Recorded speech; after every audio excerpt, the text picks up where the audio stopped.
right, guys, welcome to the second video for today. Try to hit you with two and two. All right, and this one is about the Democrats are divided over a deal to end the shutdown. So, you know what this means? This means that they are slowly coming to terms with the fact that they are the ones stopping this shutdown. It's what I've been saying. Now they're finally listening. They finally understand that 6 votes, 7 votes is not enough to stop a shutdown.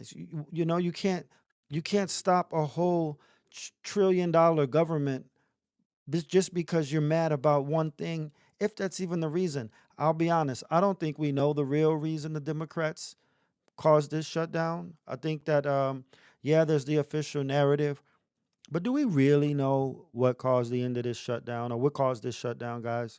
I mean, the Democrats have been scheming. We know that 7 months ago, 8 months ago, when Chuck Schumer stopped the shutdown, that he was reamed in public. I mean, they tore him a new one. So that has to play into why he did the shutdown this time. He's got all of this heat coming from the far, far left of the party. I think it had more to do with that, honestly, than it did with Donald Trump. Because to Schumer's own words, you don't shut down the government. You try to find a way to work it out. So your opponent criticizing you is par for the course. You expect that. Schumer expects Trump to, disagree with his decisions. But what Chuck Schumer has where he's feeling the heat is not from the other side. He's been dealing with them for 40 years.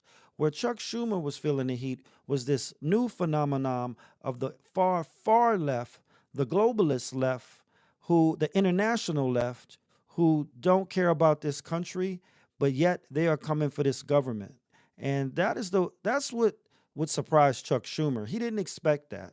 He thought last time when he ended the shutdown that was going to make him a hero. He was going to be, a lion among men, and that's not what happened. The whole far far globalist left of the party really tore him a new one simply because he decided to keep the government going. And I knew then, I said, man, if this is how they're treating him now, we need to prepare for a shutdown. So if you follow this stuff like I do pretty religiously, you would have seen this coming. You would have known that this was in the works. And it also had the added bonus is that we could show to the public that we're trying to fight Trump. Now, you guys get that? The real reason for this shutdown is not right versus left.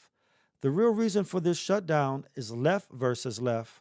However, why not take this opportunity to make it appear as though we're taking on Donald Trump? Now, if you realize, guys, the only time they really talk about Trump, Schumer, Jeffries, when they give their press conferences, they're sounding more and more like the radical far, far left, which has to be a dog whistle to them, that a virtue signal, if you will, that, hey, we hear you and we're having that fight, even though we want to make it seem as though we are really just all about standing up to Donald Trump. And again, that's not what they're doing. Yes, they're standing up to Donald Trump to appease the far, far left, I guess is the best way to say it. They're not solely standing up to Donald Trump and standing up for health care and all of the things that they're claiming. You can tell. I'm not just saying this on speculation. I'm saying this because their own words. Chuck Schumer let it slip that this gets better for them every day the shutdown happens. And what he's doing is he's hoping that the cutoff from SNAP, that the turmoil in the airports, that the furloughed workers, that the misery that he's causing makes Trump feel some type of pressure to come back and negotiate and be extorted willingly, because he figures that Trump is just political as he is. Schumer has never read Trump correctly. He's always figured Trump to be a politician. Trump is not a politician. Trump doesn't have the same motives that Chuck Schumer has. Trump just simply wants to run the government. Trump just simply wants to put America first. But Schumer's not putting America first. Schumer is putting the globalist, radical, far left base of his party first, the group that's getting ready to elect Modami. This is who Chuck Schumer is definitely feeling the heat from. And I don't know it's necessarily from AOC, because he's afraid of a primary challenge. I mean, he's getting a bit up there in age. That may not be it, but I think he's thinking about his survival now in the interim. It's no fun getting tomatoed and water balloons thrown at you when you go out and heckled because you took a certain stance that the far left didn't like. So I just think Chuck doesn't want to spend the remainder of his time in Congress having to, run and hide whenever he sees AOC coming down the hallway. So he took this stance and figured that Trump, in the meantime, would feel the heat and also give in to their demands. So huge gamble, but it's starting to make more and more sense as to what we're up against here. And you guys heard it right here. I don't even see how we're going to be out of this thing anytime soon, because with every day that goes by, it gets harder and harder to put the pieces back together on the carriage, because things start expiring. People start saying, hey, well, how do we make up for this lost time? So, we can't just go on with the continuing CR alone. What are we going to do to make up the shortfall? And all that's going to have to be worked out. That's all going to become points of leverage that certain people involved in the discussion are going to use to get more of their way. It's not going to be a clean CR. Yeah, they may do a CR. And I think out of desperation, the Democrats come to the table and say, okay, we're willing to do a CR, but they're going to put certain conditions on the CR, and that's where they're going to have this fight.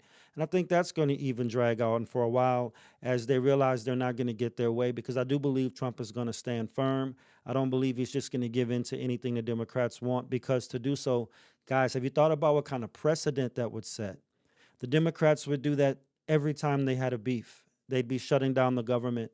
President 48, 49, and 50 onward would resent this group of Americans who, if we let the Dems have their way, got rid of the filibuster, allowed for shutdowns, and set all this bad precedent simply out of a man-made crisis.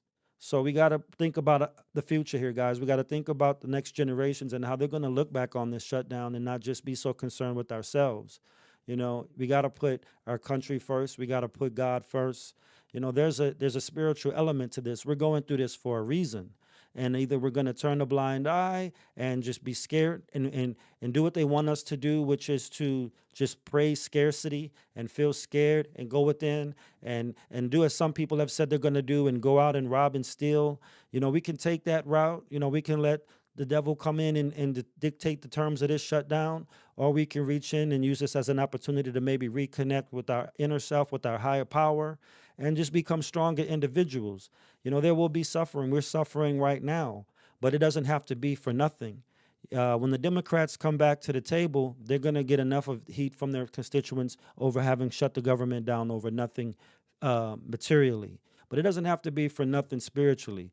We can build a stronger spiritual base when we go through these adversities. That's what they are, guys. These are opportunities for us to grow spiritually. And if we take that opportunity, if we don't, if we continue to sit here and complain about it and criticize Donald Trump at every turn, let the Democrats skate, then we're going to be missing out on a ginormous opportunity. But that's all I want to say on this one, guys. I just wanted to hit y'all up with this live reaction. The Democrats are definitely divided over how to end this shutdown. Wanted to go into a little bit about why they are. Again, it's because they're divided amongst themselves. So how can they come together and end a shutdown if they're too divided amongst themselves to do so? All right, guys. Well, that's all I got on this one. This is the Pro America Perspective. Let me know what y'all think of this video in the comments below. And don't forget to like, share, and subscribe. And I'll see you guys on the next video. Thanks for watching.